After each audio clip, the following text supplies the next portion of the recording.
ঘড়ির কাঁটায় বাজে এখন 7:30। বাবুর জন্য এখন রাতের ডিনার তৈরি করতে যাব। আজকে ডিনারে দেবো তাতানকে হচ্ছে রুটি। আজকে রুটিটা আমি ফার্স্ট টাইম ওকে খাওয়াবো।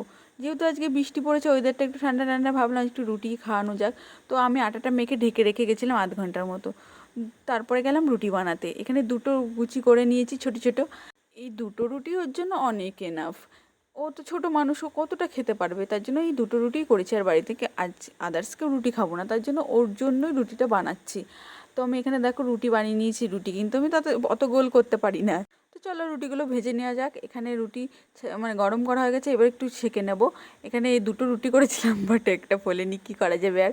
যাই হোক, রুটিটা উপরে যেই চামড়াটা থাকে, সেই চামড়াটা আমি রুটির উপর থেকে তুলে নিয়েছি। তুলে এবার একটা বাটিতে রেখে আমি জাস্ট এটাকে ভিজিয়ে রাখবো। এখানে এখানে আমি কিন্তু আধ ঘন্টার মতো ভিজিয়ে রেখেছি। আধ ঘন্টা পর ফিরে এসে এই রুটিটাকে ভালো করে ধুয়ে নিয়েছি, 2-3 বার করে ধুয়েছি রুটিটা। তো এখানে দেখতেই পাচ্ছ আমি এই বাটি থেকে ওই বাটি নিয়ে আবার ধুয়েছি, 3 বার মতো ধুয়েছি। ধুয়ে উপর থেকে ছেঁকে ছেঁকে রুটিটা নিয়ে নিয়েছি। তারপরে আমি রুটিটাকে এরকম চটকে নিয়েছি। দেখো চটকানোর পর রুটিটা তো নরম হয়ে গেছে। বেশি মানে ও তো 8 মাস বয়স হয়ে গেছে, চটকালেই খেতে পারে। এখানে দেখো গরম জল নিয়েছি কিছুটা, দিয়ে তার মধ্যে একটু ফর্মুলা মিল্ক নিয়েছি।